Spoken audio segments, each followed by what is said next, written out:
7 سالہ بچی کے قتل اور زیادتی کا ملزم گرفتار۔ ڈچ میں ملزم منیر علی نے بچی کو جھاڑیوں میں لے جا کر قتل کیا، موت کے گھاٹ اتار کر زیادتی کی۔ ملزم کا اس سے قبل بھی ایک 5 سالہ بچی سے زیادتی کی کوشش کا اعتراف۔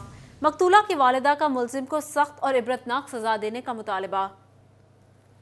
7 سالہ بچی کے قتل اور زیادتی کا ملزم گرفتار۔ ڈچ میں ملزم منیر علی نے بچی کو جھاڑیوں میں لے جا کر قتل کیا، موت کے گھاٹ اتار کر زیادتی کی۔ ملزم کا اس سے قبل بھی ایک 5 سالہ بچی سے زیادتی کی کوشش کا اعتراف۔ مقتولہ کی والدہ کا ملزم کو سخت اور عبرتناک سزا دینے کا مطالبہ۔ ڈچ میں 7 سالہ بچی کے ساتھ قتل کے بعد زیادتی۔ ملزم منیر علی نے اعتراف کیا کہ وہ بچی کو بسکٹ کھلا کر جھاڑیوں میں لے گیا، گلا گھونٹ کر قتل کیا اور زیادتی کی۔ ملزم نے اس سے قبل کنجوانی میں بھی ایک کم سن بچی سے زیادتی کی کوشش کی تھی۔ قتل اور زیادتی کا شکار ہونے والی بچی کی والدہ نے اشک بار آنکھوں سے وزیر اعلیٰ اور فیصل آباد پولیس کا شکریہ ادا کیا۔ مقتول بچی کی والدہ بولی، ملزم نے پھول جیسی معصوم بچی پر ظلم کی انتہا کر دی۔ وزیر اعلیٰ نے ملزم کو گرفتار کرنے کا وعدہ پورا کر دیا۔ ملزم کو سرعام سزا دے کر نشان عبرت بنایا جائے۔ بچی 7 سال چھوٹی سی بچی، انہوں نے بڑا ظلم کیتا ہے۔ ایسے انہوں انی سزا دینی نہیں تو تیل سوٹ کے انہوں آگ لگانی، انہوں ظلم بڑا کیتا ہے۔ اعتراف جرم کے وقت ملزم منیر علی کے چہرے پر شرمندگی کے کوئی آثار نہیں تھے۔ کیمرہ مین عقیل نقاش کے ساتھ طیب مقبول، سٹی 41 فیصل آباد۔ قاتل کی تلاش کے لیے 200 افراد کے پولی گرافک ٹیسٹ کرائے، ملزم منیر کا ڈی این اے میچ کر گیا۔ سی پی او فیصل آباد محمد علی ضیاء نے پریس کانفرنس میں تفصیلات بتا دیں۔ ملزم کی گرفتاری میں ایس پی اقبال ڈویژن عثمان سیفی کی کاوش کو سراہا۔ مقتولہ کی والدہ کا وزیر اعلیٰ محسن نقوی اور پولیس سے اظہار تشکر، ملزم کو کڑی سزا دینے کی اپیل کی۔ آپ کو بتا رہے ہیں قاتل کی تلاش کے لیے 200 افراد کے پولی گرافک ٹیسٹ کرائے، ملزم منیر کا ڈی این اے میچ کر گیا۔ سی پی او فیصل آباد محمد علی ضیاء نے پریس کانفرنس میں تفصیلات بتا دی۔ ملزم کی گرفتاری میں ایس پی اقبال ڈویژن عثمان سیفی کی کاوش کو سراہا گیا۔ مقتولہ کی والدہ کا وزیر اعلیٰ محسن نقوی اور پولیس سے اظہار تشکر، ملزم کو کڑی سزا دلانے کی اپیل کی۔ ڈچ کے علاقے بارہ میں ایک ماہ قبل 7 سالہ بچی مہک فاطمہ کو زیادتی کے بعد قتل کرنے والا گرفتار۔ ننیال میں آئے کنجوانی کے منیر نے بچی کو جھاڑیوں میں لے جا کر زیادتی کا نشانہ بنایا اور گلا دبات کر موت کے گھاٹ اتار دیا تھا۔ سی پی او فیصل آباد محمد علی ضیاء نے ایس پی انویسٹیگیشن محمد اجمل اور ایس پی عثمان سیفی کے ہمراہ پریس کانفرنس میں تفصیلات سے آگاہ کیا۔ سی پی او نے بتایا کہ مہک کو زیادتی کے بعد قتل کیا گیا۔ وزیر اعلیٰ اور آئی جی روزانہ اپڈیٹ لیتے رہے۔ وزیر اعلیٰ نے بچی کے گھر جا کر انصاف کی یقین دہانی کرائی۔ گاؤں میں ملزم کو ڈھونڈنے کے لیے کوئی کیمرہ نہیں تھا۔ ایس پی اقبال ڈویژن نے کیس پر انتھک محنت کی۔ پورا اظہار افسوس جو عمران میرے ساتھ بیٹھے ان سے کرنا چاہوں گا، جو پہلے بھی ان کے گھر جا کے بھی ہم کرتے رہے۔ نقصان تو پورا نہیں ہو سکتا، لیکن کم از کم ان کے دل کو یہ تسلی رہے گی کہ ان کا جو اصل ملزم ہے وہ آج قانون کی گرفت میں ہے، اور انشاءاللہ ہم بہت مضبوط اس میں کیس بنائیں گے اور حتی الوسع کوشش کریں گے کہ انشاءاللہ اس کو سخت سے سخت سزا ہو۔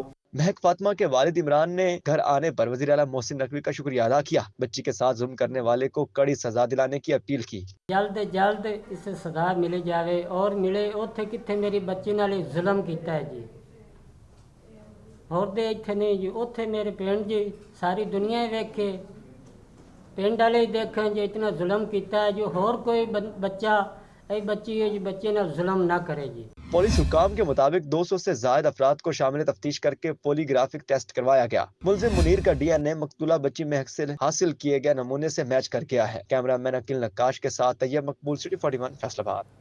ڈینگی مچھر کے وار، فیصل آباد والے شکار، 24 گھنٹے میں 8 نئے مریض رپورٹ۔ رواں سال ڈینگی متاثرین کی تعداد 619 ہو گئی۔ دوسری جانب کونگو وائرس کے ممکنہ پھیلاؤ کے پیش نظر محکمہ لائف سٹاک نے مویشی منڈیوں اور راستوں پر سپرے کو لازم قرار دے دیا۔ ڈینگی مچھر کے وار، فیصل آباد والے شکار، 24 گھنٹے میں 8 نئے مریض رپورٹ۔ رواں سال ڈینگی متاثرین کی تعداد 619 ہو گئی، جبکہ دوسری جانب کونگو وائرس کے ممکنہ پھیلاؤ کے پیش نظر محکمہ لائف سٹاک نے مویشی منڈیوں اور راستوں پر سپرے کو لازمی قرار دے دیا۔ کے بعد فیصل آباد والے شکار، 24 گھنٹے میں 8 نئے مریض رپورٹ۔ رواں سال ڈینگی متاثرین کی تعداد 619 ہو گئی۔ فیصل آباد کے مختلف ہاسپٹل میں 23 مریض زیر علاج، الائڈ ہاسپٹل 1 میں 17، 2 میں 6 مریضوں کا علاج جاری۔ رواں سال ایک مریض ڈینگی سے جہاں بخت بھی ہو چکا۔ کانگو وائرس کا ممکنہ پھیلاؤ، محکمہ لائف اسٹاک نے اسپرے کی ہدایات جاری کر دی۔ فیصل آباد کی مویشی منڈیوں اور راستوں پر موجود جانوروں پر اسپرے کیے جائیں گے۔ مویشی منڈی کے اندر موجود جانوروں پر بھی اسپرے کا حکم۔ محکمہ لائف اسٹاک کے مطابق ماڈل مویشی منڈی نیا موانہ میں جانوروں پر اسپرے کیا جا رہا ہے۔ سی ای او تاثیر احمد کہتے ہیں کمپنی کے ویٹنری ڈاکٹرز کانگو وائرس سے نپٹنے کے لیے تیار ہیں۔ محکمہ لائف اسٹاک فیصل آباد کی عدم دلچسپی، ویٹنری ہاسپٹل کی بلڈنگز خطرہ حال۔ ضلع کے 28 ویٹنری ہاسپٹل کی تعمیر و مرمت کے کام التوا کا شکار، 28 سول ویٹنری ہاسپٹل ترقیاتی کاموں کے منتظر۔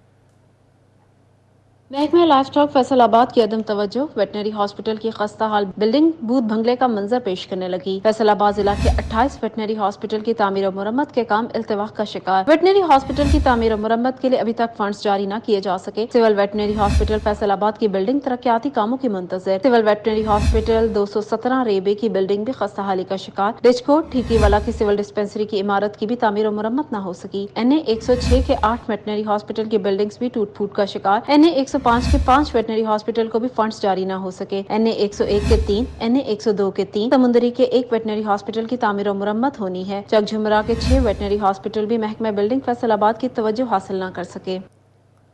فیصل آباد میں گزشتہ سال کی نسبت جرائم میں ہوشربا اضافہ، اسٹریٹ کرائم 40% بڑھ گئے۔ سٹی 41 نے ٹاپ 10 تھانوں کی فہرست حاصل کر لی۔ فیصل آباد میں جرائم کی شرح میں خطرناک حد تک اضافہ، گزشتہ سال کی نسبت اسٹریٹ کرائم 40% بڑھ گئے۔ جرائم کے حوالے سے 44 میں سے ٹاپ 10 تھانوں کی فہرست سٹی 41 نے حاصل کر لی۔ تھانہ مدینہ ٹاؤن رواں سال درج ہونے والے 3404 مقدمات کے ساتھ فیصل آباد بھر میں سر فہرست ہے۔ تھانہ صدر 3371 مقدمات کے ساتھ دوسرے نمبر پر ہے۔ غلام محمد آباد 3069 کے ساتھ تیسرے نمبر پر ہے۔ سرگودا روڈ 2973 کے ساتھ چوتھے اور ملت ٹاؤن 2849 مقدمات کے ساتھ 5ویں نمبر پر موجود ہے۔ پیپلز کالونی میں 2699 مقدمات، بٹالہ کالونی میں 2294 مقدمات درج ہوئے۔ کھڑیا والا 2278 مقدمات کے ساتھ 8ویں، ٹھیکری والا 2213 کے ساتھ 9ویں نمبر پر ہے۔ تھانہ رضا آباد 2059 مقدمات کے ساتھ فیصل آباد کے تھانوں میں 10ویں نمبر پر ہے۔ شہر میں ڈاکوؤں کا راج جاری ہے، جبکہ شہری بے یار و مددگار ہے۔ فیصل آباد کو ڈکیت گروہوں، اسٹریٹ کریمنلز کے حوالے کر دیا گیا ہے۔ کیمرہ مین عثمان تاج کے ساتھ طیب مقبول، سٹی 41 فیصل آباد۔ فیصل آباد انٹرنیشنل ایئرپورٹ پر انسداد منشیات کی کارروائی، تنزانیہ کے شہری کے پیٹ سے منشیات کے کیپسول برآمد۔ دوسری جانب موٹر وے پولیس نے منشیات فروشی کی کوشش ناکام بنا دی، 7 کروڑ سے زائد مالیت کی ہیروئن برآمد، 2 ملزم گرفتار، جبکہ فیصل آباد میں ہی منشیات فروش کو سزا مل گئی۔ اینٹی نارکوٹکس فورس کی فیصل آباد انٹرنیشنل ایئرپورٹ پر کارروائی، دبئی سے آنے والی فلائی دبئی کی پرواز سے غیر ملکی منشیات سمگلر گرفتار کر لیا۔ تنزانیہ کے کاظم حسن کے اے این ایف نے تلاشی لی، ایکسرے اسکینر سے پیٹ میں کیپسول کی نشاندہی ہوئی، ملزم کو این ایف اسٹیشن منتقل کر دیا گیا۔ کاظم حسن کاروباری ویزے پر 30 روز کے لیے پاکستان آیا تھا۔ موٹر وے پولیس کی منشیات فروشی کے خلاف بڑی کارروائی، 7 کروڑ سے زائد مالیت کی ہیروئن برآمد، ملزمان گرفتار۔ موٹر وے پولیس نے اے این ایف فیصل آباد کی اطلاع پر کارروائی کی، ملزمان نے گاڑی چھوڑ کر بھاگنے کی کوشش کی، پولیس نے ناکام بنا دی۔ ملزمان میں آزاتم خان اور صدیق اکبر شامل ہیں۔ فیصل آباد میں منشیات کیس کے مجرم کو عمر قید اور 10 لاکھ روپے جرمانے کی سزا۔ تھانہ ڈچکوٹ پولیس نے نومبر 2022 میں مقدمہ درج کیا تھا، مجرم کے قبضے سے 12.5 کلو چرس برآمد کی گئی تھی۔ Federal board of revenue sales tax چور کھاد ڈیلرز کے خلاف انیکشن، 300 سے زائد ڈیلرز کو 50 کروڑ روپے سے زائد ٹیکس چوری پر شوکوز نوٹس جاری۔ F B R sales tax چوری کرنے والے زرعی کھادوں کے ڈیلرز کے خلاف مسترک ہو گیا۔ 300 سے زائد ڈیلروں کو سیلز ٹیکس چوری کرنے پر شوکیز نوٹس جاری کر دیے گئے۔ ایف بی آر حکام کے مطابق فرٹیلائزر ڈیلروں نے 50 کروڑ روپے سے زائد سیلز ٹیکس چوری کیے۔ ایف بی آر حکام کے مطابق خریداروں سے سیلز ٹیکس وصول کے باوجود قومی خزانے میں جمع نہیں کروایا جا رہا تھا۔ کارخانوں سے فرٹیلائزر ڈیلروں کی تفصیلات حاصل کی گئیں، جس کی روشنی میں فرٹیلائزرز ڈیلروں کے کاروبار اور ٹیکس ادائیگیوں کا جائزہ لیا گیا، جس سے ٹیکس چوروں کا سراغ مل گیا۔ ایف بی آر حکام کا کہنا ہے کہ نوٹسز کی عدم تعمیل پر یک طرفہ فیصلہ ہوں گے، ٹیکس اور جرمانوں کے ساتھ قانونی کارروائی کا بھی سامنا کرنا پڑے گا۔ کیمرہ ٹیم کے ساتھ عمیر عظمت، سٹی 41 فیصل آباد۔ چائنا کٹنگ اور ہاؤسنگ سوسائٹیز غذائی قلت کا سبب بننے لگی، زرعی رقبے پر تعمیرات سے بڑے غذائی بحران کا خدشہ۔ چائنا کٹنگ اور ہاؤسنگ سوسائٹیز نے زراعت کے لیے خطرے کی گھنٹی بجا دی۔ محکمہ زراعت کے مطابق چنیوٹ میں 5 سال کے دوران 50,000 ایکڑ رقبہ پر گندم کی کاشت کم ہوئی۔ سال 2016-17 میں 2,88,000، 2018-19 میں 2,83,000، جبکہ 19-20 میں 2,75,000 ایکڑ رقبہ پر گندم کاشت ہوئی۔ محکمہ زراعت کے مطابق 2021-22 میں 2,53,000 اور اس سال 2,43,000 ایکڑ رقبے پر گندم کاشت ہوئی۔ ڈپٹی ڈائریکٹر زراعت ڈاکٹر شہباز احمد کہتے ہیں، ہم زیادہ پیداوار پر